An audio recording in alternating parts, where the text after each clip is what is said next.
హరే కృష్ణ, అందరికీ వెల్కమ్. ఈరోజు మనము శ్రీమద్ భాగవతం 10వ స్కందం 52వ అధ్యాయం 16వ శ్లోకం నుంచి చూద్దాం. 15 శ్లోకాల వరకు కూడా ఏ విధంగా శ్రీకృష్ణుడు జరాసంధుడు వచ్చినటువంటి 23 అక్షోహిణుల సైన్యాన్ని ఏ విధంగా ఆ, ఎదుర్కొని తను ఏ విధంగా అక్కడి నుంచి తప్పించుకొని ద్వారకకి తిరిగి వెళ్ళిపోయారు అనేటువంటి విషయం మనం ఇప్పటి వరకు కూడా చూసాం. యాక్చువల్గా ముచుకుందుడి ద్వారా ఆయన కాలయవనుని చంపిన తరువాత కాలయవనుడి యొక్క సైన్యం ఏదైతే ఉందో అది మొత్తం కూడా మధురను మొత్తం కూడా చుట్టుముట్టడం అనేటువంటిది జరిగింది. నిజానికి వాళ్ళెవరికీ తెలియదు. రాత్రికి రాత్రే తన యోగమాయ శక్తి ద్వారా మధురలో ఉన్నటువంటి ప్రజల మొత్తాన్ని కూడా ద్వారకకి పంపించేశారు అనేటువంటి విషయం ఆ, జరాసంధుడికి కానీ లేకపోతే కాలయవనుడి సైన్యానికి కానీ తెలియదు. అందుకనే మధురలో ఉన్నటువంటి ప్రజలందరూ కూడా ఆక్రమించడానికి వెళ్ళిపోయారు. కృష్ణుడు కూడా చాలా కేర్లెస్ గా ఎందుకున్నారు అని అంటే మధురలో ఎవరు లేరు కాబట్టి వెళ్తే వెళ్ళని అని. అయితే కృష్ణ ఏం చేశారు, అందరినీ ద్వారకకి పంపించిన తర్వాత నెక్స్ట్ డే మార్నింగ్ కాలయవనుని చంపేసిన తర్వాత మరి ఆయన మధుర వెళ్ళారు. ఎందుకు అంటే అక్కడ ఉన్నటువంటి సైన్యం మొత్తాన్ని కూడా సంహరించడం కోసం. అక్కడ ఉన్నటువంటి సైన్యాన్ని మొత్తాన్ని కూడా సంహరించి అక్కడ ఉన్నటువంటి సంపద మొత్తాన్ని కూడా తీసుకుని ద్వారక వెళ్దాము అనేటువంటి ప్రయత్నం చేస్తున్నటువంటి సమయంలో జరాసంధుడు 23 అక్షోహిణుల సైన్యం తీసుకుని కృష్ణుడిని వెంబడించడం అనేటువంటిది జరిగింది. కృష్ణుడు కానీ బలరాముడు కానీ వీళ్ళిద్దరూ కూడా చాలా సామాన్యమైనటువంటి వ్యక్తుల్లాగా 23 అక్షోహిణుల సైన్యాన్ని చూసి వాళ్ళు భయపడిన వాళ్ళలాగా నటిస్తూ పారిపోవడం అనేటువంటిది జరిగింది. అంతేకాదు వాళ్ళ చేతిలో ఉన్నటువంటి నగలు అన్నీ కూడా అక్కడే పడేసి మరీ పారిపోవడం అనేటువంటిది జరిగింది. అయితే వీళ్ళందరూ కూడా అలసిపోయినట్టు కనిపిస్తున్నారు. వీళ్ళు కృష్ణుడు బలరాములు అలసిపోయినట్టు కనిపిస్తున్నారు, కానీ నిజానికి వాళ్ళకి ఏమీ అలసట లేదు. వీళ్ళిద్దరూ కూడా అలా పరిగెడుతూ పరిగెడుతూ అక్కడ ఉన్నటువంటి పర్వతం మీదకి ఎక్కేటువంటిది జరిగింది. 11 యోజనాల ఎత్తైనటువంటి పర్వతం. ఓకే, ఆ పర్వతం పేరు ఏమిచ్చారు? ప్రహర్షణ పర్వతం. ఏం మాతాజీ? ఏం ప్రహర్షణ పర్వతం ప్రభుజీ. ప్రహర్షణ పర్వతం. ప్రహర్షణ పర్వతం మీదకి ఎక్కేశారు. ఈ పర్వతం మొత్తం కూడా చెట్లతోటి అడవులతోటి నిండిపోయి ఉంది. సో అందుకనే జరాసంధుడు అనుకున్నారు ఈ పర్వతంలోనే ఎక్కడో ఒక చోట ఇరుక్కొని ఉంటారు, వీళ్ళకి ఇంత ఈజీగా పర్వతం పైకి ఎక్కి అవతలకు పోయే అంత ఇది ఉండదు అని అనుకుని, అయినా సరే జరాసంధుడి యొక్క సైన్యం మొత్తం పర్వతం మొత్తం చుట్టుముట్టే లోపలనే వీళ్ళు పర్వతం మీద నుంచి ఎక్కి కిందికి దూకేశారు. దూకేసి మిగిలిన వాళ్ళందరూ చుట్టుముట్టే లోపలనే వాళ్ళు పర్వతం దగ్గర నుంచి పారిపోయి వాళ్ళు ద్వారక్కి వెళ్ళిపోవడం అనేటువంటిది జరిగింది. కానీ వీళ్ళు ఇంకా కృష్ణుడు బలరాముడు ఇంకా పర్వతంలోనే ఉన్నారు అని చెప్పేసి పర్వతం మొత్తం కూడా దగ్ధమయ్యేలాగా నిప్పు అంటించేసేసారు. మొత్తం కూడా అగ్నితోటి అంటించేసేయడం అనేటువంటి జరిగింది. ఇంకా అగ్నితో కాలిపోయి అక్కడ ఉన్నటువంటి చెట్లన్నీ బూడిద అయిపోయిన తర్వాత ఇంక వీళ్ళిద్దరూ కూడా ఒకవేళ ఇందులోనే ఉంటే బ్రతకడం అనేటువంటిది కష్టం, వీళ్ళు ఎక్కడికి వెళ్ళే అవకాశం కూడా లేదు కాబట్టి తప్పకుండా ఇందులోనే ఉండి మరణించి ఉంటారు అనుకుని జరాసంధుడు కూడా తన సైన్యాన్ని తీసుకుని తిరిగి ఇంటికి వెళ్ళిపోవడం అనేటువంటిది జరిగింది. ఓకే, ఆ తర్వాత ఇక బలరాముడికి సంబంధించినటువంటి వివాహం గురించి ప్రస్తావన అనేటువంటిది వచ్చింది. ఏ విధంగా బలరాముడు రేవతిని వివాహం చేసుకున్నారు అనేటువంటి విషయం చెప్తున్నారు. ఎందుకు చెప్తున్నారు అని అంటే ఇప్పుడు కృష్ణుడికి సంబంధించినటువంటి వివాహం గురించి ఇప్పుడు ప్రస్తావన వస్తుంది కాబట్టి దానికంటే ముందు బలరాముడి వివాహం ఆల్రెడీ రేవతి తోటి అయిపోయింది అనేటువంటి విషయాన్ని ఇక్కడ చెప్తున్నారు. ఓకే, ఇప్పుడు కృష్ణుడికి సంబంధించినటువంటి వివాహానికి సంబంధించిన రుక్మిణీదేవిని వివాహం చేసుకున్నటువంటి కథ, ఆ లీల ఏదైతే ఉందో అది ఈరోజు చూద్దాం. ఇందులో ప్రత్యేకించి ఈరోజు రుక్మిణీదేవి కృష్ణుడికి సందేశాన్ని పంపిస్తున్నారు. ఆ సందేశాన్ని పంపించిన తరువాత రుక్మిణీదేవిని తీసుకువెళ్ళడానికి కృష్ణుడు వచ్చి ఆమెని అపహరించుకొని పోవడం అనేటువంటిది జరుగుతుంది. అది నెక్స్ట్ అధ్యాయంలో మనకి వస్తుంది. ఈ అధ్యాయంలో ఏ విధంగా రుక్మిణి సందేశాన్ని పంపించిందో చూద్దాం. 16వ శ్లోకం. రామారావు ప్రభుజీ. హరే కృష్ణ ప్రభుజీ. హరే కృష్ణ. హరే కృష్ణ. భగవానపి గోవింద ఉపయేమే కురుద్వః. భగవానపి గోవింద ఉపయేమే కురుద్వః. వైదర్భిం భీష్మకసుతాం శ్రియో మాత్రాం స్వయంవరే.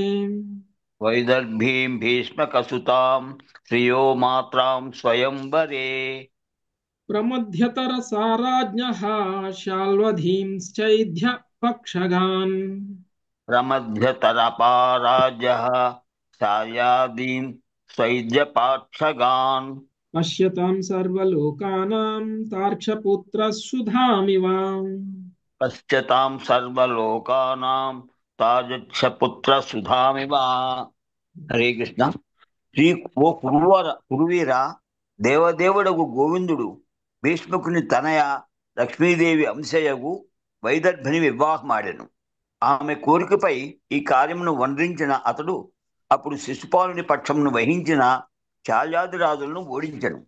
గరుడు ధైర్యముగా అమృతమును దేవతల నుండి అపహరించిన చందమున ఎల్లరూ వీక్షించుచుండగా శ్రీకృష్ణుడు రుక్మిణిని అపహరించెను. భాష్యము. ఈ రెండు శ్లోకములకు శ్రీ జీవగోస్వామి గంభీరమగు వ్యాఖ్యానమును ఇట్లొసగరి. అందమైన రుక్మిణి లక్ష్మీదేవి అంశే అని శ్రేయోమాత్రాం అను పద సముదాయము సూచించును. కనుక ఆమె దేవదేవులకు తగినట్టి వధువు. బ్రహ్మ సంహిత 5.67 ఎందు తెలుపబడినట్లు శ్రీహ కాంత పరమ పురుష ఆధ్యాత్మిక జగత్తులో ప్రేయసి గణమంతయు లక్షులే కాగా ప్రియుడు దేవదేవుడు. ఆ విధంగా రుక్మిణి రాధారాణి అంశేయనని జీవగోస్వామి వివరించిరి. పద్మపురాణం నందరి కార్తీక మహాత్య భాగంలో కైశోరే గోపకన్యాస్త యవ్వనే రాజకన్యక అని చెప్పబడింది. అనగా శ్రీకృష్ణుడు బాల్యములో గోపకన్యలతో వ్యవహరించగా యవ్వనమునందు రాజకన్యలతో వ్యవహరించను. అట్లే స్కంద పురాణంలో రుక్మిణి ద్వారవచ్చాంతు రాధా బృందావనేవనే అని చెప్పబడినది. అనగా బృందావనమునందు రాధారాణి ఎట్లో అట్లే ద్వారక యందు రుక్మిణీదేవి అని భావము. ఇక్కడ స్వయంవరే అని పదమునకు ఇష్టానుసారముగా అని భావము. సాధారణంగా ఈ పదము రాచకన్య తన వరుని ఎంచుకొని ఆచారపూర్వకమైన వైదిక కార్యమును సూచించినప్పటికీ ఇతడు అది రుక్మిణితో శ్రీకృష్ణుని వివాహం నందరి ఆచారరహితము అపూర్వమైన సంఘటనను సూచించును.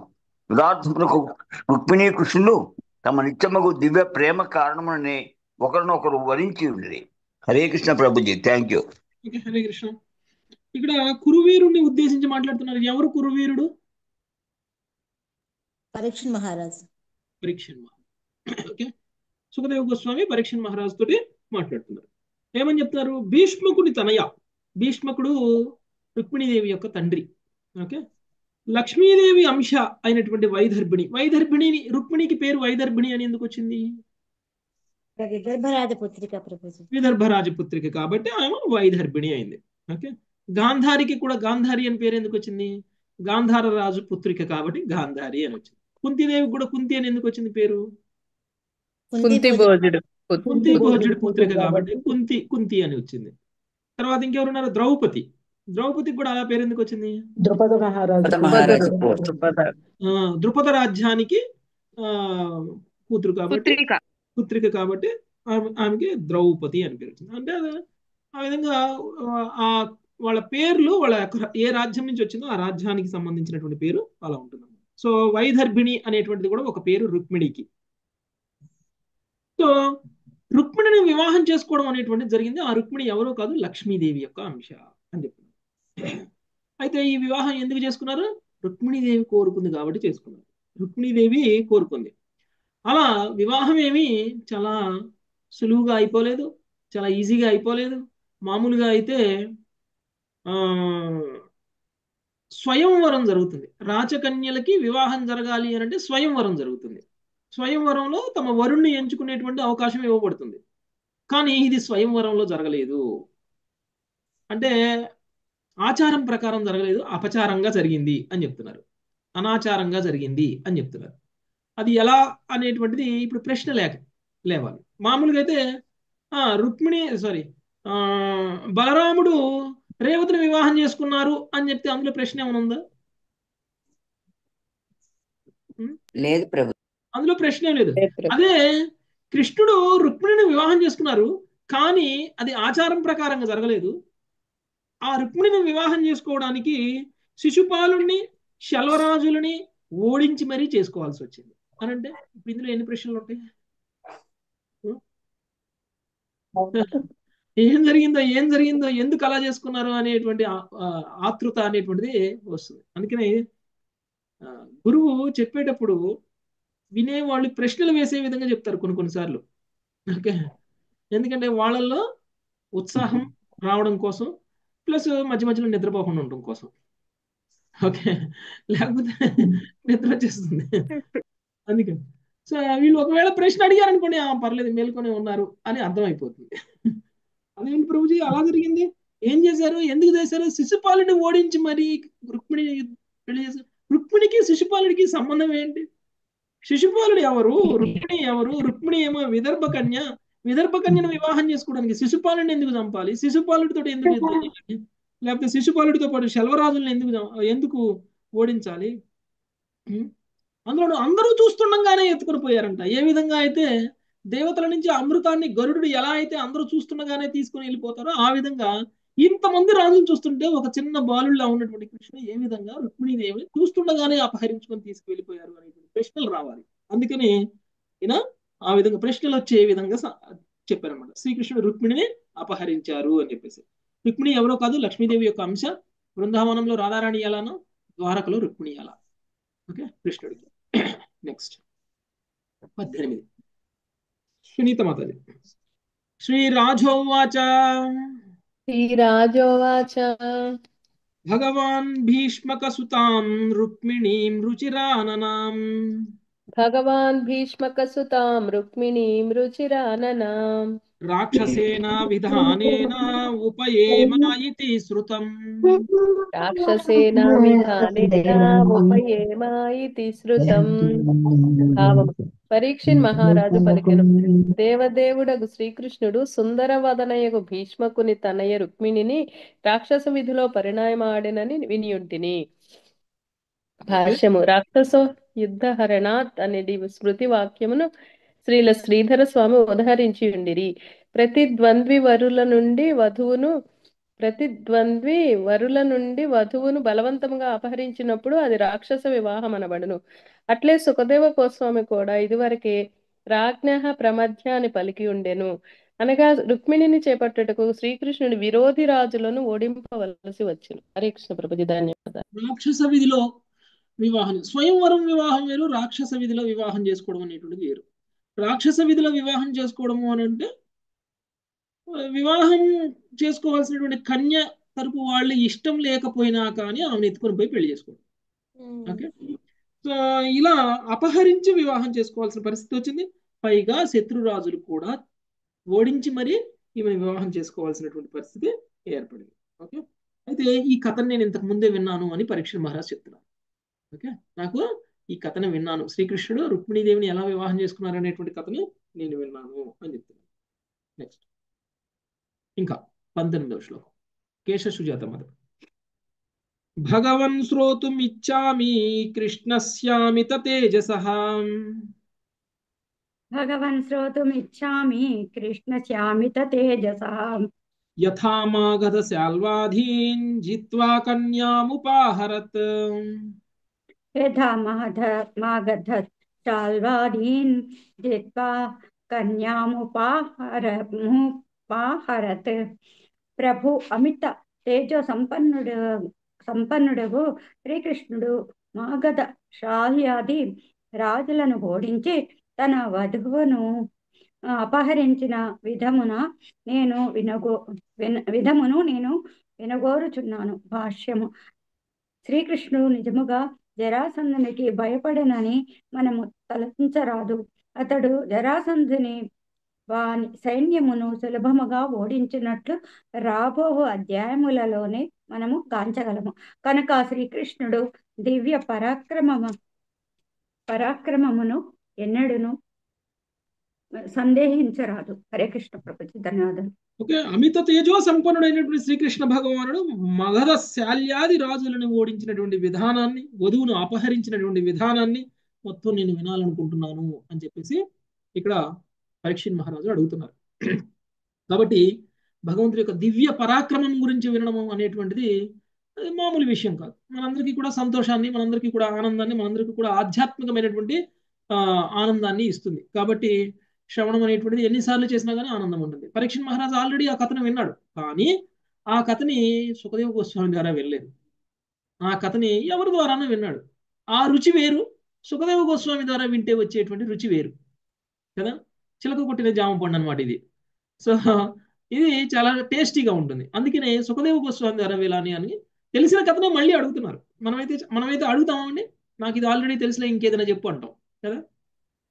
కానీ కృష్ణుడికి సంబంధించింది ఏ విషయానైనా సరే ఎంతమంది భక్తులు చెప్పినా కానీ వినడానికి సిద్ధంగా ఉండాలి. ఎందుకంటే ఒక్కొక్క భక్తుడు ఒక్కొక్క రకంగా చెప్తాడు, ఒక్కొక్క భక్తుడు ఒక్కొక్క ఫ్లేవర్లో చెప్తాడు, ఒక్కొక్క భక్తుడికి ఒక్కొక్క రకమైనటువంటి అనుభూతి ఉంటుంది, వాళ్ళ భావం కూడా యాడ్ అవుతుంది. ఓకే, వాళ్ళ రియలైజేషన్ కూడా యాడ్ అవుతుంది, వాళ్ళ ప్రేమ కూడా యాడ్ అవుతుంది. కృష్ణుడి మీద వాళ్ళకు ఉన్నటువంటి ప్రేమ కూడా వాళ్ళు చెప్పే కథలో యాడ్ అవుతుంది. ఇన్ని ఫ్లేవర్స్ మనం విన్నాం అనుకోండి, మనందరికీ ప్రతిసారి కొత్తగా ఉంటుంది కథ. ప్రతిసారి కథ కొత్తగా ఎందుకు ఉంటుందంటే చెప్పేవాళ్ళు మారుతున్నారు కాబట్టి కథ కొత్తగా ఉంటుంది. చెప్పే వాళ్ళ యొక్క అనుభవం, చెప్పే వాళ్ళ యొక్క భావం కూడా యాడ్ అవటం అనేటువంటిది ఆ కథకి ఫ్లేవర్ని తీసుకొస్తుంది. Okay, yes Prabhuji. నెక్స్ట్ 20వ శ్లోకం. శ్రీవాణి ధమ్మం కృష్ణ కథా పుణ్యా మధ్వీర్లోకమలాపహ బ్రహ్మన్ కృష్ణ కథా పుణ్యమాధ్వీర్లోకమలాపః కోను తృప్యేత శృణ్వానః శ్రుతజ్ఞో నిత్యనూతనం. కోను తృప్యేత శృణ్వానః శ్రుతజ్ఞో నిత్యనూతనః. ఓ బ్రాహ్మణ, పుణ్యప్రదములు, మనోహరములు, నిత్యనూతనములు, లోక కల్మషహారములు నైనా శ్రీకృష్ణ కథలను వినుటలో అనుభవజ్ఞుడగు శ్రోత ఎవడు తృప్తి చెందగలడు. హరే కృష్ణ ప్రభుజీ. ఎంత చెప్పినా మాకు తృప్తి తీరదు, ప్రత్యేకించి కృష్ణుడికి సంబంధించినటువంటి కథలు. ఆ కథలు వినడం వల్ల పుణ్యం వస్తుంది, మనోహరంగా ఉంటాయి, ఎప్పుడూ కొత్తగా అనిపిస్తాయి. అలాంటి కథలు వినడం వల్ల ఆధ్యాత్మికంగా కూడా పురోగతి వస్తుంది. అవి సీరియల్స్ లాంటివి కాదు కాబట్టి. ఓకే, మీరు ఎన్నిసార్లు చెప్పినా కానీ మేము వింటాం, ఎన్నిసార్లు చెప్పినా కానీ మాకు తృప్తి అనేటువంటిది ఉండదు, ఇంకా ఇంకా వినాలి అనే ఉంటుంది. ఓకే, సో కాబట్టి మీరు మళ్ళీ చెప్పండి అని అంటున్నారు. నెక్స్ట్ 21 లావణ్యమత. శ్రీ బాదరాయణుర్వాచ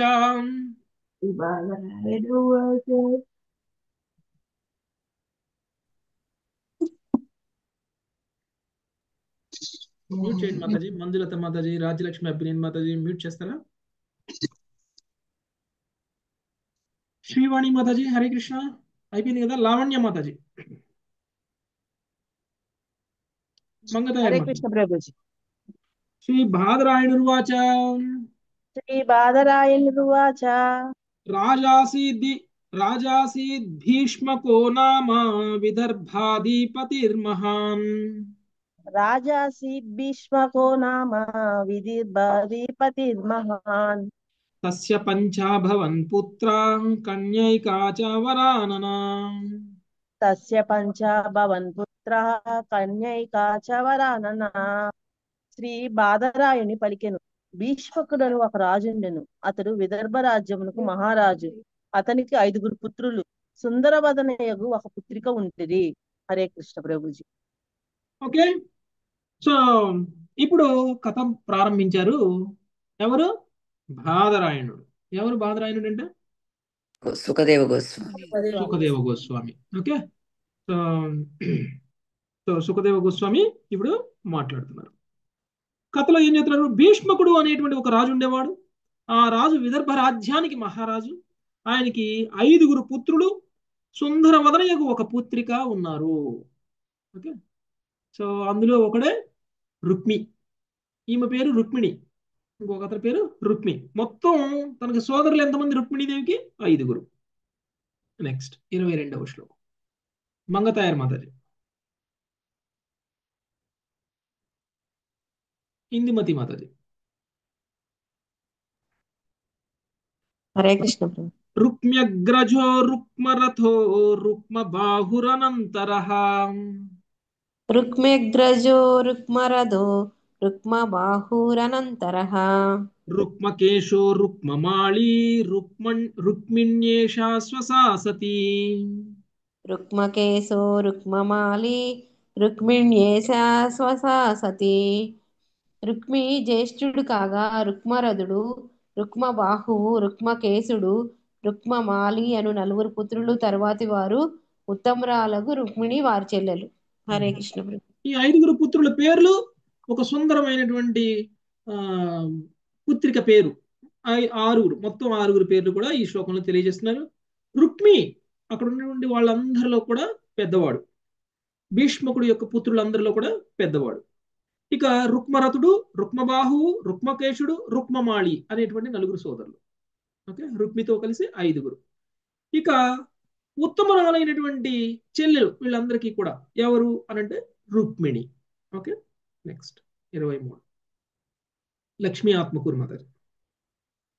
సోపసృత్యా ముకుందస్య రూప వీర్య గుణశ్రియః.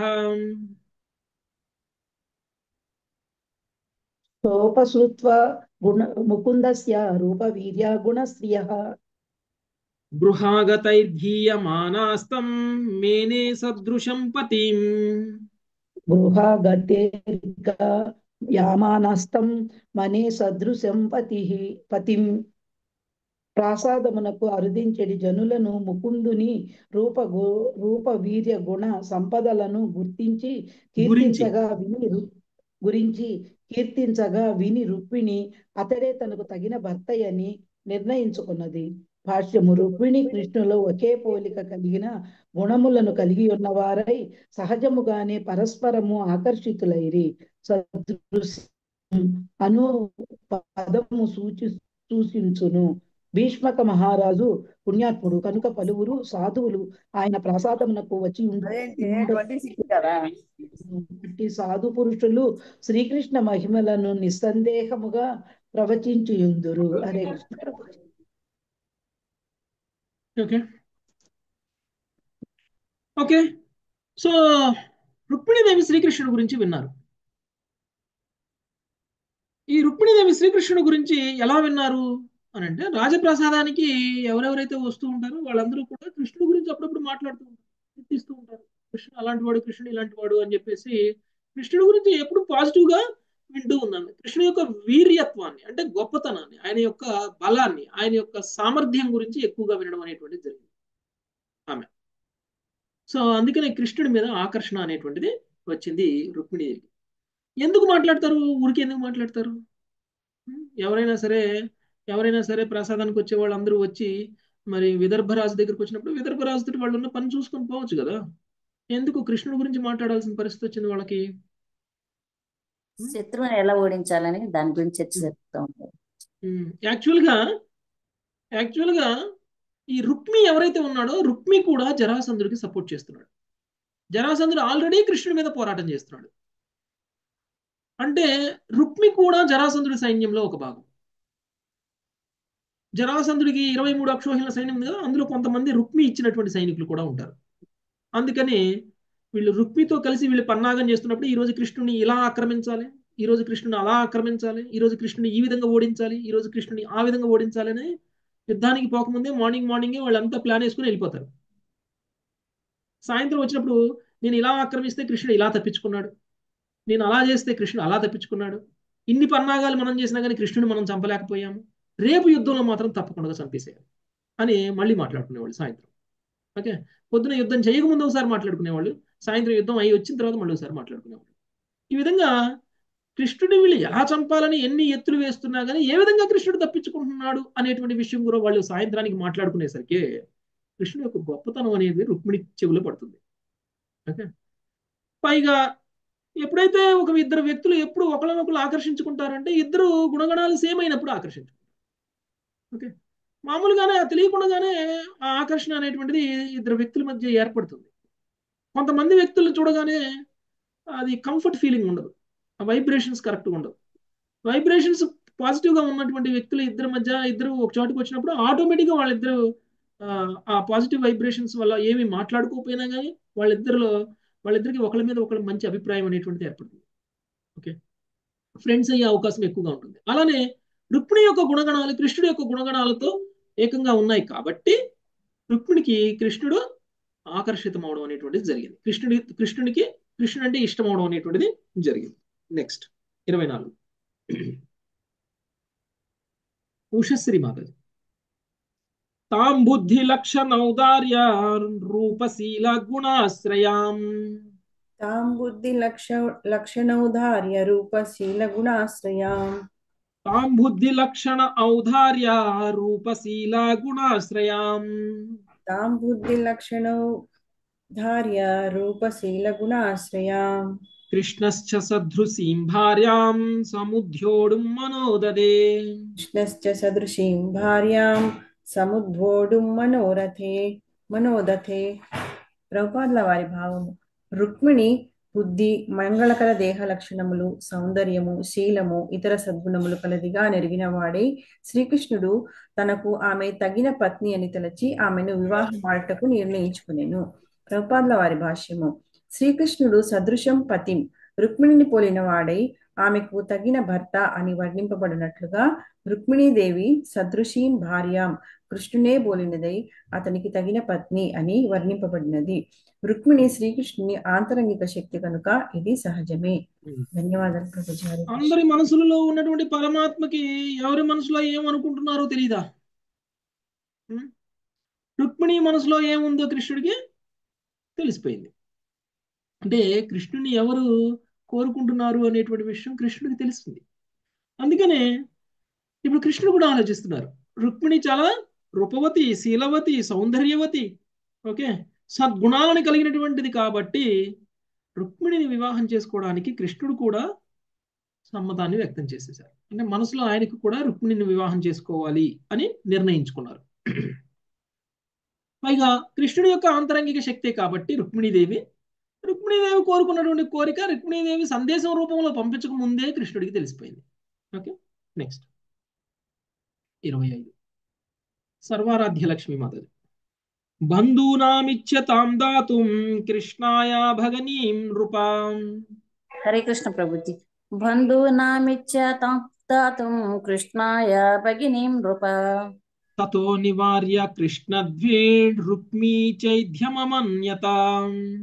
తతో నివార్య కృష్ణద్విడ్ రుక్మి చైద్యమమన్యత. రాజా, రుక్మి శ్రీకృష్ణుని ద్వేషించి ఉన్న కారణమున బంధువులు తన సోదరుని ఆ దేవదేవునికి ఇవ్వగోరినప్పటికీ వారినతడు వద్దని వారించను. పైగా రుక్మిణిని అతడు శిశుపాలునికి వసగొట్టకు నిర్ణయించాను.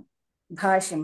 జ్యేష్ఠునిగా తన పదమును రుక్మి దురుపయోగపరిచి దుష్ట సంకల్పముతో వర్తించను. తన నిర్ణయమునకు అతడే దుఃఖమును అనుభవింపగలడు.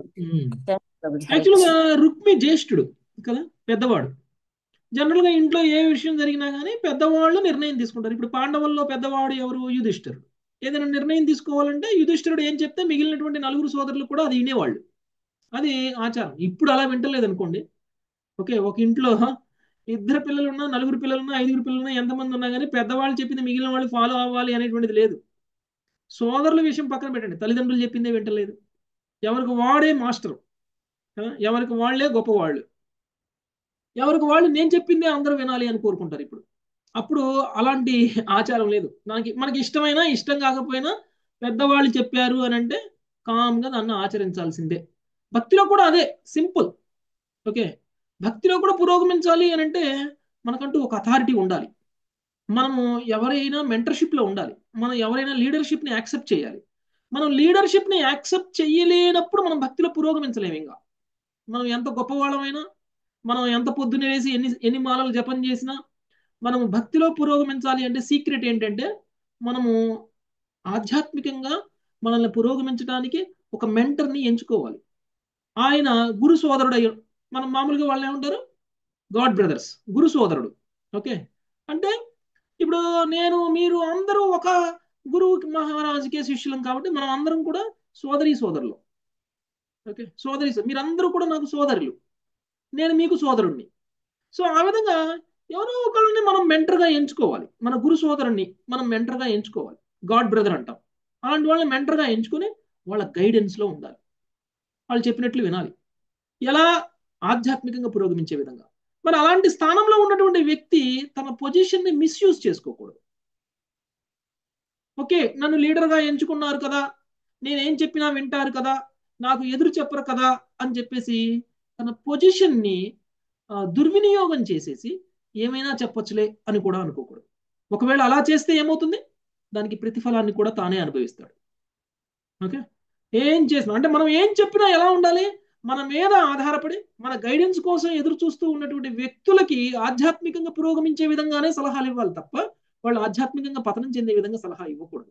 ఒకవేళ వాళ్ళు ఆధ్యాత్మికంగా పతనం చెందేటువంటి సలహాలు ఇచ్చినట్లయితే కనుక మన పతనానికి మనమే కారణమైనట్టు. ఓకే, ఇప్పుడు రుక్మి కూడా సోదరుడు. ఈ సోదరుడి మాట అందరూ వినాలి.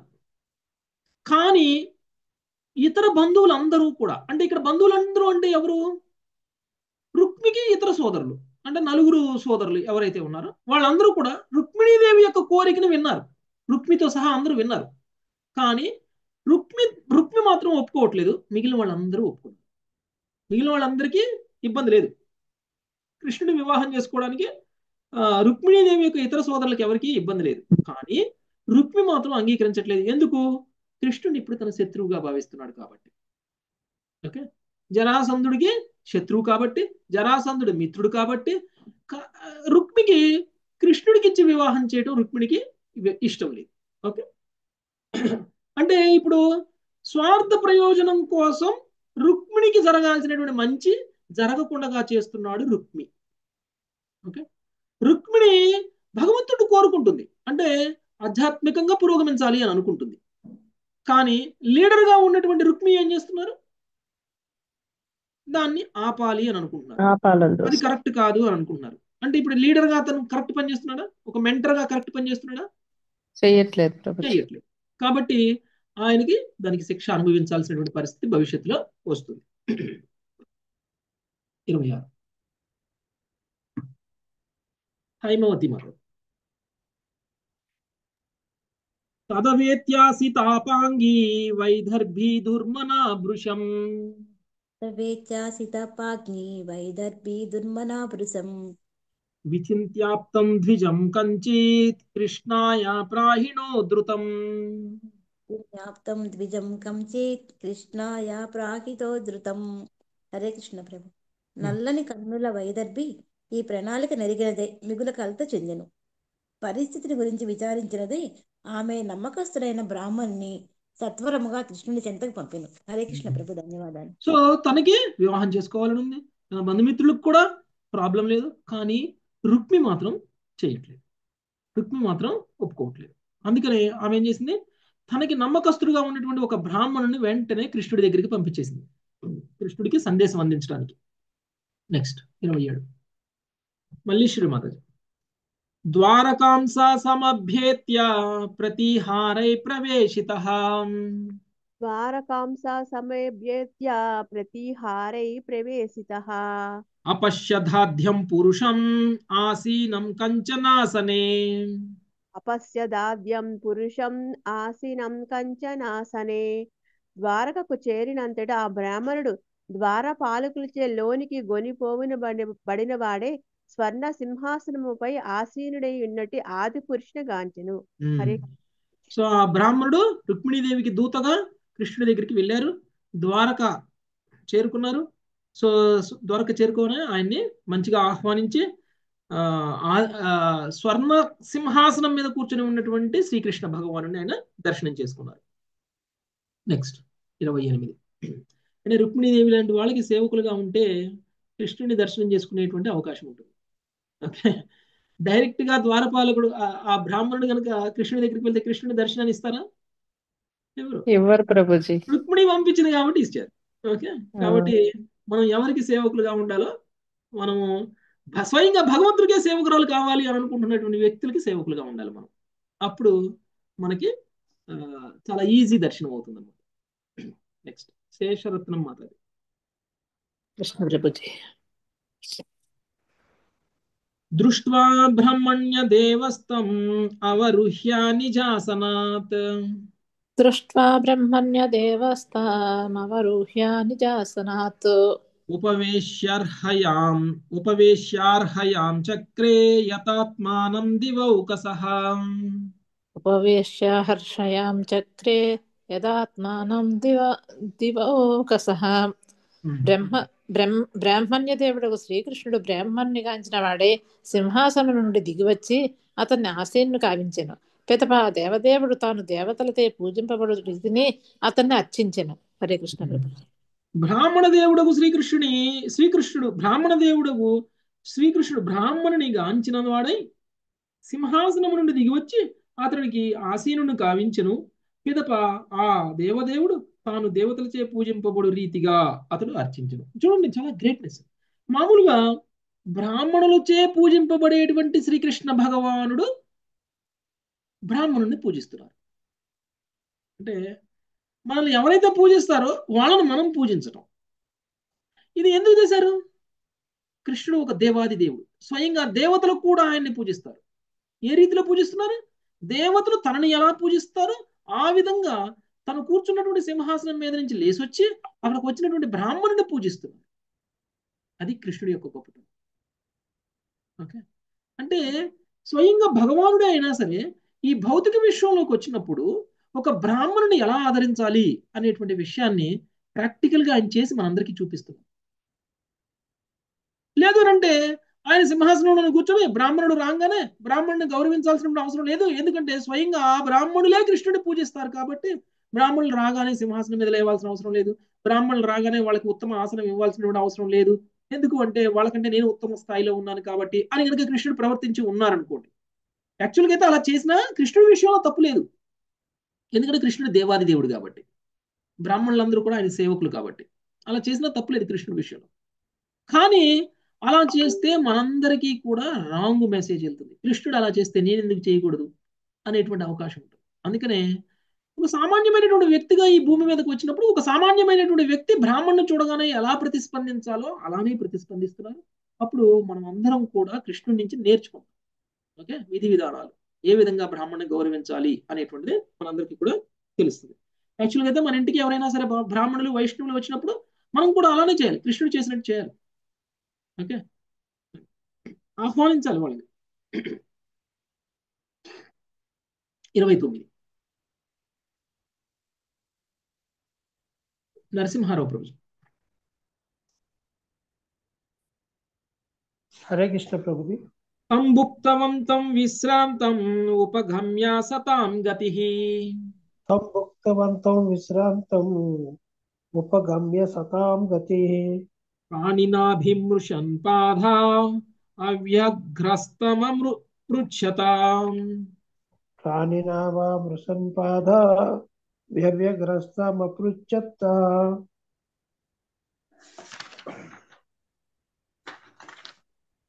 బ్రాహ్మణుడు భుజించి విశ్రమించిన పిదప సాధువులకు ఏకైక గతియగు శ్రీకృష్ణుడు చెంతకు వెడిలి తన హస్తములతో అతని పాదములు ఒత్తుతూ నెమ్మదిగా ఇట్లు ప్రశ్నించను. ఓకే, సో వచ్చినటువంటి బ్రాహ్మణుడికి భోజనం పెట్టారు. వచ్చినటువంటి బ్రాహ్మణుడికి భోజనం పెట్టిన తర్వాత మామూలుగా అయితే మనం ఏం చేస్తాం? భోజనం పెట్టడానికంటే ముందే అన్ని విషయాలు మాట్లాడేస్తాం. కనీసంగా కాళ్ళు కడుక్కోవడానికి నీళ్లు కూడా ఇవ్వకముందే ముందు విషయాలన్నీ చెప్పు తర్వాత కడుక్కుంది కానీ అంటాం మనం. ఇప్పుడైతే ఒకప్పుడైతే కాళ్ళు కడుక్కోవడానికి నీళ్ళు ఇచ్చి కూర్చోబెట్టి మాట్లాడేవాళ్ళేమో, తినేది పెట్టినా పెట్టకపోయినా. ఇప్పుడైతే తినే తర్వాత కాళ్ళు కడుక్కునే తర్వాత కనీసంగా షూ ఇప్పు కూడా రారు, షూ తోటే లోపలికి వచ్చేస్తారు, వచ్చి సోఫాలో కూర్చుంటారు. ఓకే, మనం అలానే కూర్చోబెట్టి అన్ని విషయాలు మాట్లాడతాం. ఆ తర్వాత మీకు టీ కావాలా, టిఫిన్ కావాలా అని అడుగుతాం అడుగుతాం కావాలా అంటాం. ఆయన మొహమాటానికి వద్దంటాడు.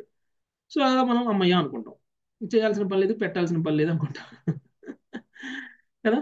కానీ బ్రాహ్మణుడు అక్కడికి వచ్చినప్పుడు ఎందుకు వచ్చాడు ఏంది అనేటువంటి విషయం కూడా అడగకుండా ఆయనకి ముందు భోజనం ఏర్పాటు చేసి తర్వాత రెస్ట్ తీసుకోవడానికి విశ్రమించేటువంటి ఏర్పాట్లు కూడా చేసేసారు. ఓకే, విరామం అంటే కొంత రెస్ట్ తీసుకునేటువంటి ఏర్పాటు కూడా చేశాడు. అలా ఆయన రెస్ట్ తీసుకున్నటువంటి సమయంలో శ్రీకృష్ణుడు ఆ బ్రాహ్మణుడి దగ్గరికి వెళ్ళాడు.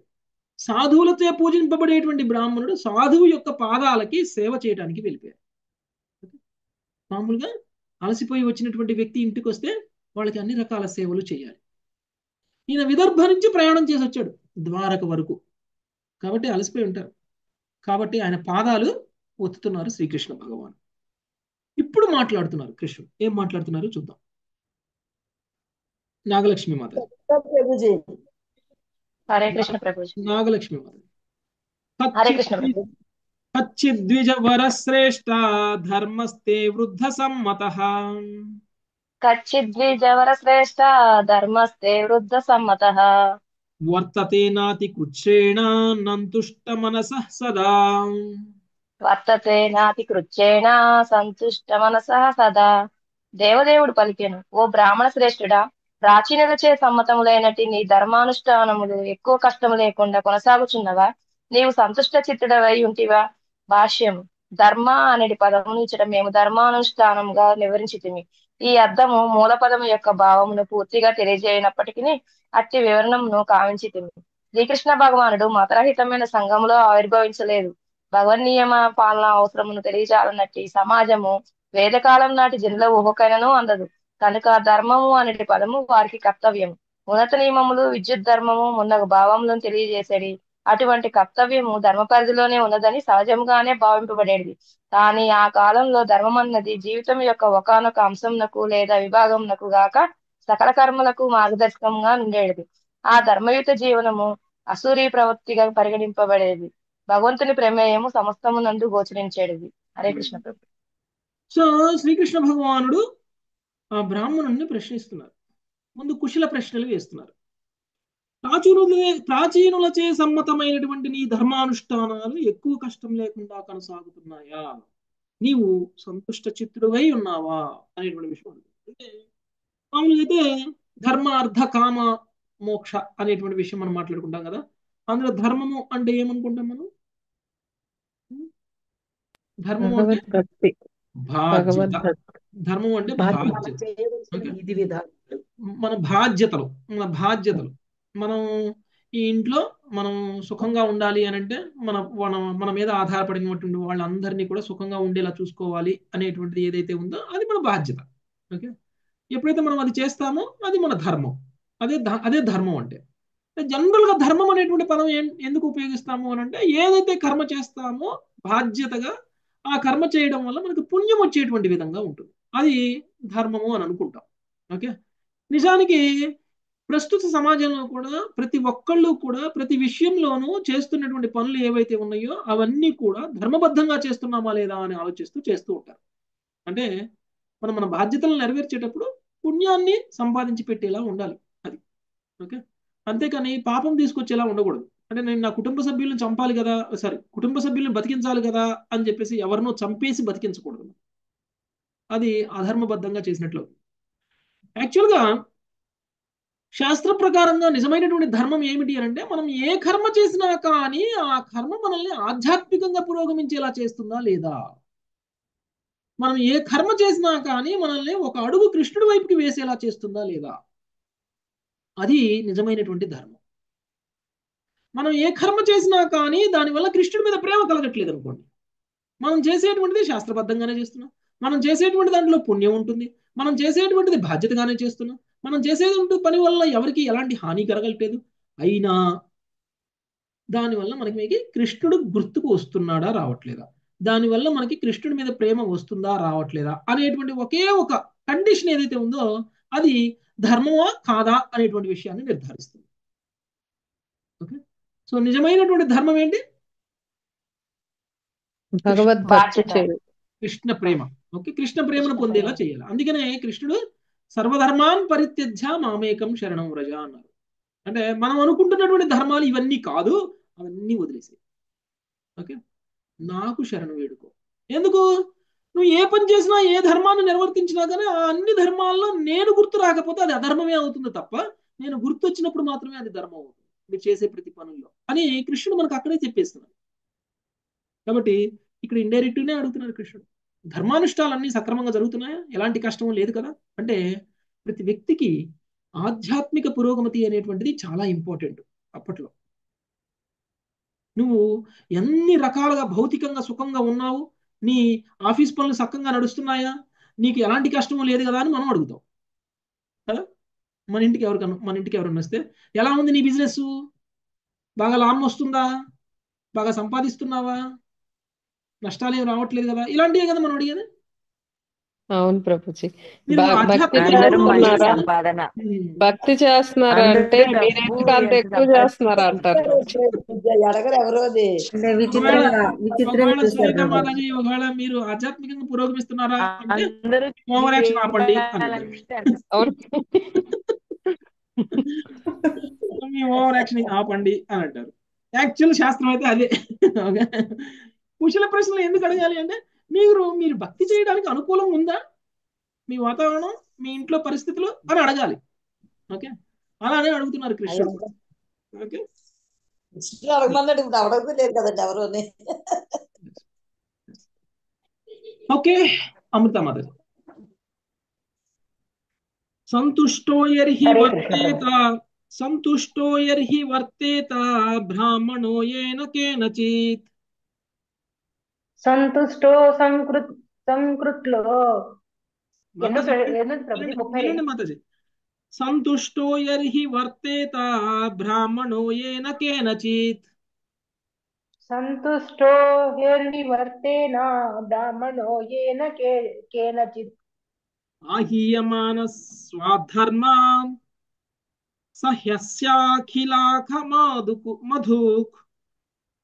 ఆహ్యమాన స్వధర్మస్థ హస్య కిల కామదుక్. హరే కృష్ణ ప్రభుజీ. బ్రాహ్మణుడు తనకు లభించిన దానితో సంతుష్టుడై సర్వధర్మము నుండి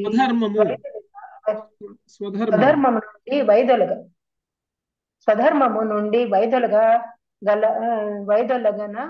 వైదొలగనప్పుడు అట్టి ధర్మమే అతనికి సమస్త కోరికలను ఈడ్చేరునట్టి కామధేనువును కాగలదు. ఈడేర్చునట్టి కామధేనువు కాగలదు. ఓకే, అదే చెప్తున్నారు. ఇప్పుడు ప్రతి వ్యక్తికి కూడా స్వధర్మం అనేటువంటిది ఒకటి ఉంది. బ్రాహ్మణుడు బ్రాహ్మణ వృత్తి చేయాలి, క్షత్రుడు వృత్తి చేయాలి, వైశ్య వృత్తి చేయాలి, శూద్ర వృత్తి చేయాలి. శూద్రుడు బ్రాహ్మణులా చేశాడు అనుకోండి, ఏమవుతుంది? అది స్వధర్మం అవదు. అంటే నా గుణగణాలు ఒక రకంగా ఉన్నాయి, నేను చేసే పని ఇంకొక రకంగా ఉంది. అప్పుడు ఏమవుతుంది? అది సరైనది కాదు. మరి అలా అని శూద్రుడితోటి మరి వేద మంత్రాలు చదివిస్తున్నారు కదా, మరి బ్రాహ్మణులా ఉంటున్నాడు కదా అని మనం అందరం కూడా మాట్లాడచ్చు. చాలా మంది బ్రాహ్మణులు కాని వాళ్ళు కూడా ఇప్పుడు వేద మంత్రాలు చదివి మందిరాలలో పౌరోహిత్యం చేస్తున్నటువంటి వాళ్ళు కూడా చాలా మంది ఉన్నారు. ఇప్పుడు వేద పాఠశాలల్లో వేదాలు నేర్చుకున్నటువంటి వాళ్ళు బ్రాహ్మణ స్థాయిలోనే ఉన్నారు. మరి వాళ్ళు స్వధర్మం చేస్తున్నట్ట, స్వధర్మం చేయనట్లా? ధర్మం చేయనట్లు. స్వధర్మం చేయనట్టు ఎలా చెప్తారు మీరు? వాళ్ళు స్వధర్మం చేయట్లేదు కృష్ణుడు మనకి అదే చేయమన్నాడు. అంటే వాళ్ళు గురువు సాన్నిధ్యంలో వైష్ణవం మొత్తం స్వీకరించారు ప్రభుజీ. అందువల్ల వర్ణాశ్రమం ప్రకారం పరధర్మం అనిపించారు ప్రభుజీ. స్వధర్మమా పరధర్మమా అనేటువంటిది వాళ్ళు పుట్టినటువంటి పుట్టకను బట్టి చెప్పలేదు.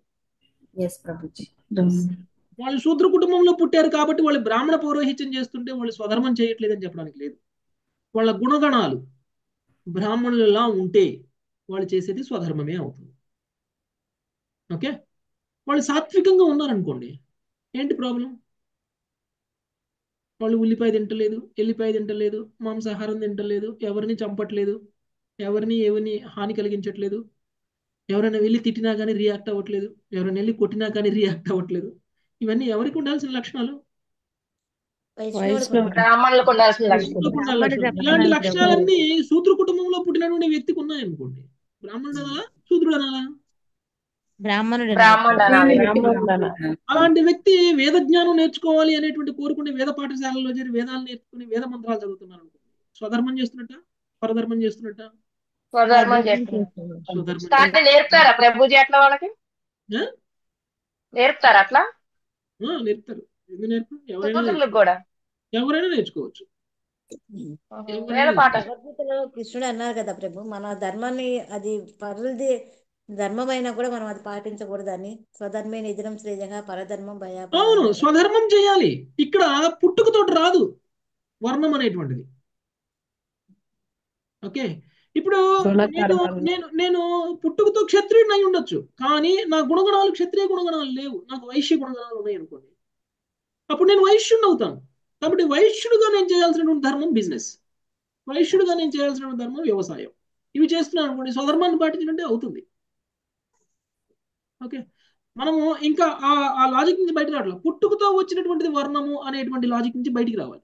పుట్టుకతో వర్ణం రాదు, గుణకర్మ విభాగశః అన్నారు. ఓకే, అంటే ఏ ప్రభుజీ చిన్న వర్ణం డౌట్ వాళ్ళు అండి. ఎవరు అనేటువంటిది వాళ్ళు గుణ కర్మ ఆధారంగా విభజింపబడతారు తప్ప వాళ్ళ పుట్టుక ఆధారంగా విభజింపబడతారు. ఇప్పుడు శూద్రులు పోయి మేము వేదం నేర్చుకుంటాం అంటే నేర్పుతారా? ప్రభుజీ చిన్న డౌట్ ప్రభుజీ. ఇప్పుడు మరి అర్జునుడికి యుద్ధం చేయను, నేను బ్రాహ్మణుడిలాగా చేస్తానని ఆయన నేను బ్రాహ్మణుడిని అనుకుంటున్నాడు, అక్కడ కానీ కృష్ణ భగవానుడు మరి అదే చెప్పాను నేను నిన్న చెప్పాను, మొన్న చెప్పాను. అర్జునుడు నేను బ్రాహ్మణుడిని అని అనుకుంటున్నాడు, నిజానికి ఆయనకి బ్రాహ్మణ ప్రవృత్తి లేదు. కానీ ఆ సమయంలో ఆయన ఆ బాధలో ఉన్నాడు కాబట్టి ఆ బాధలో అలా ఆలోచిస్తున్నాడు. మళ్ళీ తర్వాత ఎవరైనా సరే వచ్చి కొట్టాడు అనుకోండి, ఎదురు తిరిగి బాణం తీసి చంపేస్తాడు. అంటే ఆయన ప్రవృత్తి వృత్తి లోపల మారదు. ఉన్నది అంటే బాధలో లోపల ఉన్నది క్షత్రియ గుణము, కానీ పైన అందరికి చంపవలసి వస్తుంది. ఆయన బ్రాహ్మణులాగా మారుతానని భీష్ముడిని ద్రోణాచార్యుడిని చూసి నేను బ్రాహ్మణ్ అవ్వాలి అని అనుకున్నాడు. అదే భీష్ముడిని ద్రోణాచార్యుడిని కాకుండా వాళ్ళిద్దరి ప్లేస్ లో వేరే ఎవరినైనా చూశారనుకోండి, నేను బ్రాహ్మణ్ అయిపోవాలి అని అనుకుంటారా? యుద్ధం చేయాలనిపిస్తుంది, చంపేయాలి అని అనుకుంటాడు. యుద్ధం మొదలు కాకుండా చంపేయాలనుకుంటాడు. ఆ ప్లేస్ లో దుర్యోధన్ని దుశ్శాసనుని పెట్టాల్సింది. ఆ ప్లేస్ లో దుర్యోధన్ని దుశ్శాసుని చూసినట్లయితే కనుక యుద్ధం మొదలైన వరకు శంఖాలు పూరించేంత వరకు కూడా ఆగేవాడు కాదు. అలాంటి ప్రవృత్తి కలిగినటువంటి వ్యక్తి తను కొద్దిసేపటికి మోహంలో పడిపోయినా కానీ తను బ్రాహ్మణుని ఎలా అంటారు? అంటే కొన్ని సందర్భాల్లో మనం బ్రాహ్మణుమా, క్షత్రియులమా, వైశ్యులమా, శూద్రులమా అనేటువంటి విషయాన్ని నిర్ణయించుకోలేము మనం. అలా మనం నిర్ణయించుకోలేనప్పుడు మన గురువుని సంప్రదించి నేను ఏం చేస్తే స్వధర్మం అవుతుంది అని మన గురువుని అడగాలి. గురువు చెప్పినట్లు చేసామనుకోండి, అది మన పుట్టుకకి మన కులానికి సంబంధించింది కాకపోయినా సరే అది మన స్వధర్మమే అవుతుంది. ఓకే, కాబట్టి కృష్ణుడి మీద భక్తి ఉన్న అర్జునుడికి, కృష్ణుడి మీద భక్తి ఉన్నప్పుడు భక్తితో ఏ పని చేసినా కానీ అది వర్ణాశ్రమ ధర్మానికి బయట ఉన్నటువంటి పని. ఓకే, అది వర్ణాశ్రమ. ఇప్పుడు కృష్ణుడి మీద భక్తితో ఒక మనిషిని చంపినా అది పాపం రాదు. ఓకే, కృష్ణుడి మీద భక్తితో చేసేటువంటి ఏ పనిలోనూ పాపం అనేటువంటిది ఉండదు. ప్రభుజీ మరి కృష్ణుడి మీద భక్తి ఉంది కదా అర్జునుడికి, అప్పుడు వైష్ణవుడే కదా ప్రభుజీ, మరి క్షత్రియుడు అని ఎలా అంటారు? కృష్ణుడి మీద భక్తి ఉన్నటువంటి వైష్ణవుడే, కానీ వైష్ణవుడు అదే కదా, వైష్ణవుడు వర్ణాశ్రమానికి బయట ఉన్నాడు. అంటే క్షత్రియులు కూడా వైష్ణవులు ఉండొచ్చు, బ్రాహ్మణులు కూడా వైష్ణవులు ఉండొచ్చు, శూద్రులు కూడా వైష్ణవులు ఉండొచ్చు, వైశ్యులు కూడా వైష్ణవులు ఉండొచ్చు. ఓకే, అంటే ఇప్పుడు వైష్ణవులకి ఇప్పుడు నేను శూద్ర వృత్తి చేస్తున్నానా, లేకపోతే వైశ్య వృత్తి చేస్తున్నానా, క్షత్రియ వృత్తి చేస్తున్నానా, బ్రాహ్మణ వృత్తి చేస్తున్నానా అంటే దాంతో సంబంధమే లేదు. మనం ఇక్కడ పుట్టాము, మనం ఏదో ఒకటి చేసి మన కుటుంబాన్ని పోషించుకోవాలి. కుటుంబాన్ని పోషించుకోవడానికి మనకి తెలిసినటువంటి పని, మనకి చేతనైనటువంటి పని, మనకి ఇష్టమైనటువంటి పని మనం చేస్తాం. ఆ ఇష్టమైనటువంటి పని ఒకవేళ వ్యాపారం అయిందనుకోండి, ఆ ఇష్టమైనటువంటి పని ఒకవేళ వ్యవసాయం అయిందనుకోండి, అప్పుడు మనం వైశ్య వర్ణానికి చెందినటువంటి వాడు, మనం వైశ్య వర్ణానికి చెందినటువంటి వైష్ణవులం. అర్థమైందా? ఓకే ప్రభుజీ, అర్థమైంది ప్రభు. సో అదే ఇప్పుడు నువ్వు వైశ్యుడుగా నువ్వు నీ కర్మలు చేసావు అనుకోండి, కర్మబంధనం వస్తుంది. కానీ వైష్ణవుడుగా వైశ్య వృత్తి చేస్తే కర్మబంధనం రాదు.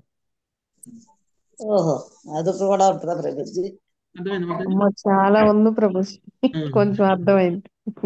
వైష్ణవుడిగా వైశ్య వృత్తి చేసినా కానీ, లేదా వైష్ణవుడిగా క్షత్రియ వృత్తి చేసినా కానీ పాపం రాదు. మీరు ఒకటి ఆలోచించండి, యాక్చువల్ గా కృష్ణుడు హస్తినాపురం నుంచి ద్వారక వెళ్ళిపోతారు కదా, గుర్తుందా మీకు? కృష్ణుడు హస్తినాపురం నుంచి ద్వారక వెళ్ళినప్పుడు ద్వారకలో అందరూ వచ్చి ఆహ్వానం పలుకుతారు. ఓకే, అక్కడ వేశ్యలు కూడా వచ్చి ఆహ్వానం పలుకుతారు. గుర్తుందా? ఎవరికైనా గుర్తుందా? అవును ప్రభుజీ. వేశ్య వృత్తి అనేటువంటిది పాపం తీసుకొస్తుంది కదా. కానీ కృష్ణ భక్తులు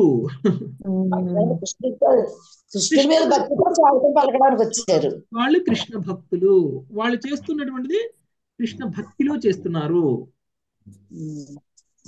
ఓకే, అక్కడ ఎక్స్ప్లెనేషన్ వస్తుంది, మనకి డీటెయిల్డ్ ఎక్స్ప్లెనేషన్ వస్తుంది ఎలా ఆ వేశ్యలు కూడా వైష్ణవులు అని. ఓకే, సో వేశ్యవృత్తి ఎందుకు చేయాల్సి వచ్చింది అనేటువంటి విషయాన్ని కూడా, అంటే ద్వారక లాంటి పవిత్రమైనటువంటి ప్రదేశంలో వేశ్యలు ఎలా ఉంటారు? రాజనర్తకులే ఎక్కువ ఉంటారు ప్రభు, వేశ్యలు కూడా ఉంటారు. ఓకే, వేశ్యలు కూడా ఉంటారు, రాజనర్తకులే కాదు. మీరు చూడండి, చాప్టర్ నెంబర్ గుర్తుంది, ఫస్ట్ క్యాండిల్ వస్తుంది. హస్తినాపురం నుంచి ద్వారక తిరిగి వచ్చినప్పుడు ద్వారకా వాసులందరూ ఆహ్వానం పలికారు కృష్ణుడికి. ఓకే, ఆ ఆహ్వానంలో వేశ్యలు కూడా వచ్చి ఆహ్వానం పలికారు అని ఉంటుంది. ద్వారకలో వేశ్యలు ఉండడం ఏంటి? ఓకే, అంటే మనం ఇప్పుడు ఇక్కడ ఏమర్థం చేసుకోవాలంటే, మన వృత్తి వర్ణాశ్రమ ధర్మము అనేటువంటి ఫ్రేమ్ వర్క్ లోనే చేసినప్పుడు ఆ వృత్తి అనేటువంటిది మనకి కర్మబంధనాన్ని కలిగిస్తుంది. ఎప్పుడైతే ఈ వర్ణాశ్రమ ధర్మానికంటే కూడా పైన ఉన్నటువంటి వైష్ణవ స్థితిలోకి వెళ్ళిపోయి కనుక మనం చేసామంటే, ఇప్పుడు అదే పని మనం అదే పని వైష్ణవుడిగా చేసామంటే మనకి కర్మబంధనం ఉండదు. ఓకే, ఎందుకు వైష్ణవుడిగా చేయడంలో ఉన్న తేడా అంటే, మనము కృష్ణ భక్తి భావనలో చేస్తాం. కృష్ణ భక్తి భావనలో కర్మ చేసినప్పుడు అది అకర్మలా ఉంటుంది. అకర్మ అంటే ఏ పని చేయకపోతే ఎలాంటి ఫలితాలు ఉండవో అలా ఉంటుంది.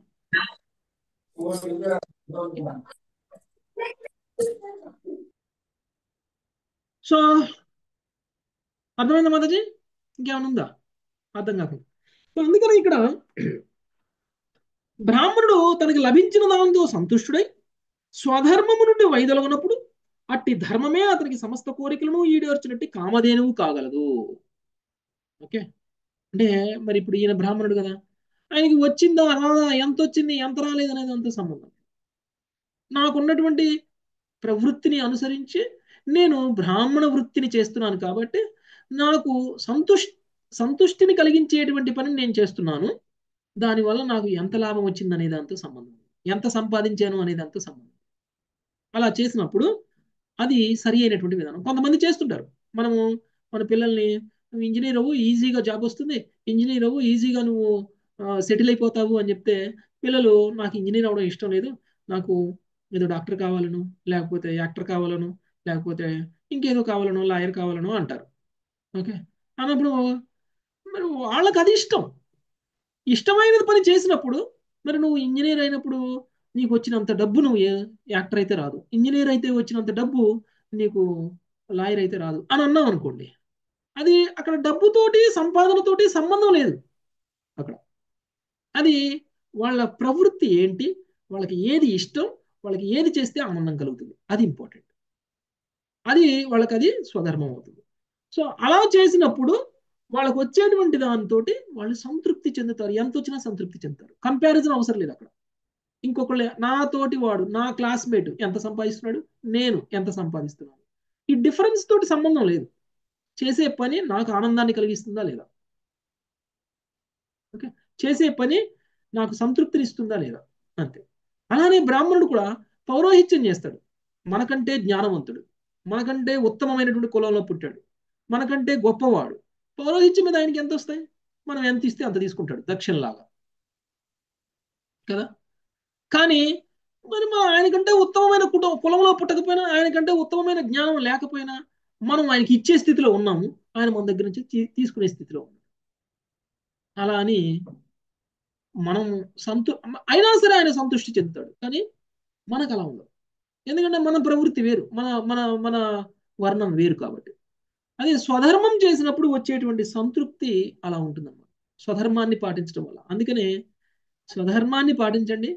ఆ స్వధర్మాన్ని పాటించేటప్పుడు మనం అంత పర్ఫెక్ట్గా చేయకపోయినా కానీ దానివల్ల ఎలాంటి నష్టము లేదు. అది కామధేను ఏం చేస్తుందండి, కోరికలను తీరుస్తుంది కదా, అంత సంతోషంగా ఉంటారనమాట వాళ్ళు. ఓకే, ఇప్పుడు బ్రాహ్మణుడు కూడా అలాంటి ఆతిథ్యాన్ని ఇచ్చారు. ఇక ఆ బ్రాహ్మణుడు ఏమి సందేశాన్ని ఇస్తారు కృష్ణుడికి, రుక్మిణి పంపించినటువంటి సందేశాన్ని అనేటువంటిది మనము నెక్స్ట్ క్లాస్లో చూద్దాం. Thank you very much. వాంఛాకల్పతరుభ్యశ్చ కృపా సింధుభ్యైవ చ దేవచ పతితానాం పావనేభ్యో వైష్ణవేభ్యో వైష్ణవేభ్యో నమో నమో నమః. నమః. Hare Hare Krishna Hare Hare Krishna Krishna Krishna Hare Krishna Hare Hare Hare Rama Hare Rama Hare Hare Rama Rama Rama Rama Hare Hare. Thank you very much. Hare Krishna. Hare Krishna Prabhuji, Prabhuji ధన్యవాదాలు. బ్రాహ్మణులు ఆశించి ప్రభుజీ మనమే సో పొందుతున్నాం కదా దేవకు ప్రభు. జ్ఞానం ఉందో జ్ఞానం లేకనో ఎవరి ప్రేరణ ఉందో లేదో తెలియదు కానీ మీరు స్వధర్మము అన్నారు ఈ చాప్టర్ లో వచ్చింది కాబట్టి మేము కృష్ణ చైతన్యంలోకి వచ్చి ఈ విధంగా భక్తిలో ముందుకు పోవడము మీ ద్వారా మేము మంచి బోధనలు మీరు బోధన చేయడం మాకు మేము వినడము దాన్ని ఆచరించడం అనేది మేము ఒక రకమైన అంటే కృష్ణ యొక్క బ్లెస్సింగ్స్ ఉండడము గురువు యొక్క బ్లెస్సింగ్స్ ఉండడము ఇది ఒక పూర్వజన్మ అదృష్టం లాగా మేము అందరం కూడా భావిస్తున్నాం ప్రభుజీ. ఎందుకంటే ఎంతో మంది ఎన్నో బాధలున్నా టెన్షన్స్ ఉన్నా ఏమున్నా ఏవో పక్కదారులు పడతారు, ఆ దారులు ఈ దారులు వెళ్తూ ఉంటారు. అట్లా కాకుండా మాకు ఈ కృష్ణ చైతన్యంలోకి వచ్చి కృష్ణ మీదనే భక్తి చేయడం అనేది ఒక పద్ధతిగా భక్తి చేయడం అనేది మాకు ఇలా కృష్ణ మెర్సీ వల్లనే ఇలా అవుతుంది. మీలాంటి గురువు దొరకడం అనేది మాకు ఒక కృష్ణ మెర్సీనే ప్రభుజీ మా అందరికీ కూడాను. హరే కృష్ణ ప్రభుజీ. యాక్చువల్గా అదే యాక్చువల్గా ప్రభుపాద ఏం చెప్తారంటే కలియుగంలో 4 వర్ణాలు లేవు, ఒకటే వర్ణం ఉంది. ఏంటిది? శూద్ర వర్ణం. శూద్ర వర్ణమే ఉంది. శూద్రవర్ణమే ఉంది. ఎందుకు? అందరూ ఉద్యోగాలు చేసి డిపెండ్ అయ్యి ఎవరో ఒకళ్ళు ఇద్దరు వ్యవసాయం చేస్తారు, వాళ్ళు కూడా శూద్రులే. ఎందుకంటే వాళ్ళు కూడా ఎవరికో సేవలు చేస్తూ ఉంటారు. కాబట్టి మాక్సిమం శూద్ర వర్ణమే ఉంది. కాకపోతే మనం వైశ్య కుటుంబంలో పుట్టినా లేకపోతే బ్రాహ్మణ కుటుంబంలో పుట్టినా మనం అందరం ఉద్యోగాలు చేస్తున్నాం కదా. ఒకళ్ళు టీచర్ ఉద్యోగం చేస్తున్నారు, ఒకళ్ళు ఇంజనీర్ ఉద్యోగం చేస్తున్నారు, ఒకళ్ళు ఇంకేదో ఉద్యోగం కండక్టర్ ఉద్యోగం, బస్ డ్రైవర్ ఉద్యోగం, ఏదో ఒకటి చేస్తూనే ఉంటారు. ఓకే, సేవలు చేస్తూనే ఉంటారు. అంటే ఇప్పుడు మనం ఉద్యోగం చేస్తున్నాము అని అంటే మనం ఎవరికో సేవ చేస్తున్నామనే అర్థం. మనకు ఒక యజమాని ఉన్నాడనే అర్థం. మనం ఇంకొకళ్ళ కంట్రోల్లో ఉన్నామనే అర్థం. మరి ఇంకొకళ్ళని మనం యజమానిగా అంగీకరించి వాళ్ళకి మనం సేవ చేస్తే మరి మనం శూద్రులం అవుతామా, వైశ్యులం అవుతామా, బ్రాహ్మణులం అవుతామా? ఉద్యోగం చేసే ప్రతి ఒక్కడు శూద్రుడే. కానీ కృష్ణ చైతన్యంలో చేస్తే అప్పుడు మీరు వైష్ణవులు, మీరు శూద్రులు ఎప్పటికీ కారు కదా. అది ఓకే. చాలా మంది అనుకుంటారు, ప్రభుజీ నేను ఉద్యోగం చేస్తున్నాను, నన్ను శూద్రుడు అంటారా అని. శూద్రులమే, మనం అందరం శూద్రులమే. కాకపోతే అదృష్టం కొద్దీ కృష్ణ చైతన్యంలోకి వచ్చాం. కాబట్టి మనం స్వధర్మం చేస్తున్నామా లేదా అనేటువంటి దాంతో మనకి సంబంధం లేదు. మనకి కర్మబంధనం అనేటువంటిది రాదు కృష్ణ చైతన్యంలో చేస్తే. Okay, thank you very much. Hare Krishna. ఎవరికైనా ఏమైనా ప్రశ్న? బాగా అర్థమైనట్టు ఉంటుంది ప్రభుజీ, ఒక్కోసారి మళ్ళీ కన్ఫ్యూజన్ వస్తుంది. మళ్ళీ 2-3 సార్లు వింటే అదే అర్థమవుతుంది. కన్ఫ్యూజ్ పోయేదాకా మీకు వినిపిస్తూనే ఉంటాను నేను, మీరేం వరిగా. హరే కృష్ణ ప్రభుజీ. ప్రశ్న ప్రభుజీ. హరే కృష్ణ ప్రభుజీ. బ్రాహ్మణులు చిన్నప్పుడే వేదాధ్యయనానికి పంపించేస్తారు ప్రభుజీ. బ్రాహ్మణ కుటుంబాలు పంపించేవాళ్ళు కదా ఇదివరకు. మరి వాళ్ళు ఎలా డిసైడ్ అవుతారు ప్రభుజీ? మన గుణకర్మను బట్టి వాళ్ళకు మాతాజీ జనరల్ గా ఎలా ఉంటుంది అంటే, ట్రెండ్ ఎలా ఉంటుందంటే, ఒక బ్రాహ్మణుడి పుత్రుడు బ్రాహ్మణుడు అయ్యే అవకాశమే ఎక్కువగా ఉంటుంది. ఒక శూద్రుడు పుత్రుడు శూద్రుడు అయ్యే అవకాశమే ఉంటుంది. ఒక దొంగ కొడుకు దొంగే అవుతాడు, కానీ గ్యారంటీ లేదు దొంగ అయ్యే అవకాశం ఉంది. ఒక డాక్టర్ కొడుకు డాక్టర్ అయ్యే అవకాశాలు ఎక్కువగా ఉంటాయి. టీచర్ కొడుకు టీచర్ అయ్యే అవకాశాలు ఎక్కువగా ఉంటాయి. అలానే బ్రాహ్మణ కొడుకు అసురుడు కొడుకు మరి భక్తుడు విభజించారు అన్నారు కదా. అదే మాతాజీ, ఎందుకంటే ఇప్పుడు గుణకర్మలు కూడా ఎలా వస్తాయి అని అంటే, మనం పుట్టిన వాతావరణం, మన తల్లిదండ్రులు, మన సోదరులు, లేకపోతే మన బంధుమిత్రులు, వీళ్ళందరితో కలిసి మనం పెరుగుతూ ఉంటాం. కాబట్టి మన గుణకర్మలు అనేటువంటివి నిర్దేశించబడతాయి. పుట్టినది బ్రాహ్మణుడి ఇంట్లో పుట్టాడు అని అంటేనే అర్థం చేసుకోవాలి వాడికి బ్రాహ్మణ లక్షణాలు ఉన్నాయి, బ్రాహ్మణ క్వాలిటీస్ ఉన్నాయి. తర్వాత ఒకవేళ వాళ్ళ తల్లిదండ్రులు బ్రాహ్మణుడిగా పెరగడానికి అవకాశాన్ని ఇవ్వలేదు అనుకోండి, శూద్రుడు అయ్యే అవకాశం ఉంది. ఒకవేళ తల్లిదండ్రులు బ్రాహ్మణుడిగా పెంచేటువంటి ఒక అవకాశాన్ని ఇచ్చారు, బ్రాహ్మణుడిగా పెంచేటువంటి ఒక అవకాశాన్ని ఇచ్చారనుకోండి. ఇప్పుడు బ్రాహ్మణ కుటుంబంలో పుట్టారనుకోండి, కొడుకును కూడా నాతో పాటు రా, నేను వేదాలు చదువుతున్నాను, నువ్వు కూడా వచ్చి నా పక్కన కూర్చో విను అని అన్నాం అనుకోండి, అంటే చిన్నప్పటి నుంచి డెవలప్ అవుతుంది బ్రాహ్మణత్వం. ఓకే, ఒకవేళ అలా బ్రాహ్మణత్వం డెవలప్ చేయలేదనుకోండి, అవి పెద్దోడైన తర్వాత వాడు డిసైడ్ చేసుకుంటాడులే, మనం ఇప్పుడు డిసైడ్ చేయకూడదు వాడిది ఏ వర్ణము అనేటువంటిది అని మనము మన పుత్రుల్ని మనం పెంచే విధానం మార్చేసాము. వాడు పెద్దోడైన దాకా వాడి ఇష్టం వచ్చినట్టు వాడు ఉండని, పెద్దోడైన తర్వాత వాడు బ్రాహ్మణ క్షత్రుడు శూద్రుడు నిర్ణయించుకున్నాడు, అప్పుడు మనం తప్పు చేసినట్లు అవుతుంది. ఎందుకంటే ఒక బ్రాహ్మణుడిగా పెంచకపోవడము అనేటువంటిది ఒక తండ్రి పుత్రుడి యొక్క పతనానికి కారణమైనటువంటి వాడు అవుతాడు. ఓకే, కాబట్టి మనం ఫోర్స్ చేస్తున్నాము అని అనుకోవద్దు. ఓకే, మనం సాధ్యమైనంత వరకు మనం అవకాశాలు కల్పిస్తూ ఉండాలి. మన కుటుంబ సభ్యులు బ్రాహ్మణులుగా ఉండే విధంగా, మన పుత్రులు బ్రాహ్మణులుగా ఉండే విధంగా మనం అవకాశం ఇవ్వాలి. అవకాశం ఇచ్చినా కానీ వాళ్ళ అవకాశాన్ని తీసుకోకుండా నేను శూద్రుడే అయిపోతా అంటే మనం ఏం చేయలేము. రావణాసురుడు కూడా వాళ్ళ తల్లిదండ్రుల సహకారంతో వచ్చినట్లు అనుకోవాలి ప్రభుజీ. అందరూ రాక్షసుల మధ్య విభీషణుడు ఇప్పుడు విభీషణుడు విషయంలో తల్లిదండ్రుల సహకారం కాదు, అక్కడ వాతావరణం కూడా అనుకూలించకపోయినా కానీ ఆయన బ్రాహ్మణుడు అయ్యాడు. అదే ప్రభుజీ.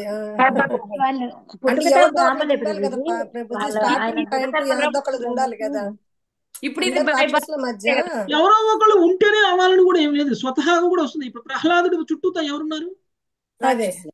రాక్షసులే ఉన్నారు, అయినా కానీ ఆయన ఉత్తమమైనటువంటి బ్రాహ్మణుడుగానే ఉన్నారు. అంటే నేనేమంటున్నా అంటే బ్రాహ్మణుడు కొడుకుకి బ్రాహ్మణుడు అయ్యే అవకాశాలు ఎక్కువగా ఉంటాయి. బ్రాహ్మణుడు అవ్వాలని గ్యారంటీ లేదు, అవకాశాలు ఎక్కువగా ఉంటాయి. ప్రభుజీ పుట్టిన కుటుంబాల్లోంచి 90% డిసైడ్ అయిపోతుంది ప్రభుజీ, వాళ్ళు పుట్టిన కుటుంబంలోంచి అలాగే అవుతారని. మాతాజీ అందరూ శూద్రులే, మీరేవి కంగారు పడకండి. ఏ కుటుంబంలో పుట్టారనేది అంత సంబంధం లేదు, అందరూ శూద్రులే. కన్ఫర్మేషన్ అది, ఉపాధుల ద్వారా కన్ఫర్మేషన్ అది. బ్రాహ్మణ కుటుంబంలో పుట్టి రావణాసురుడు కూడా రాక్షసుడు అయ్యాడు. ఇప్పుడైతే ఆ డౌట్ లేదు, మా కుటుంబం బ్రాహ్మణులు, నేను శూద్రుని, ఈ డౌట్ లేదు. ఇప్పుడు అసలు కుటుంబము శూద్రులే, మనము శూద్రులమే. బ్రాహ్మణత్వం అనేది లేదు అసలు ఇప్పుడు, డౌట్ లేదు. అందరినీ వైష్ణవులు చేస్తే తప్ప వేరే మార్గం లేదు, అందరూ శూద్రులే. లేకపోతే ప్రభుజీ హరే కృష్ణ, చిన్న డౌట్, మా బాబు కృష్ణ చైతన్యంలో గనక వ్యాపారం చేస్తే అప్పుడు అది స్వధర్మం చేసినట్టేనా? అంతే, స్వధర్మం చేసినట్లే. రోజు 16 మాలలు చేయాలి మీ కొడుకు. అసలు మామూలుగా అడుగుతున్నారు. రోజు 16 మాలలు చేయాలా, మాంసాహారం తినకూడదు, 4 నియమాలు పాటించాలి. ఇవి చేస్తే బ్రాహ్మణుడుగా ఆయన ఏ పని చేసినా కానీ పాపం రాదు. అదే కొంచెం వినమనండి, ఇలాంటి క్లాసులు వినమనండి, ఆయనకి అర్థం అవుతుంది. ఓకే రోజు చదువులో అయితే లేదు కానీ కొంచెం ఇప్పుడిప్పుడే ఇందులో అర్థం చేసుకున్నాడు. చదువు అయితే బాగా కిందకే ఉన్నాడు ప్రజెంట్. ఇందులో అంటే మనం చెప్పాయా? పోనీ మంచిదే, ఇప్పుడే వింటున్నాడు.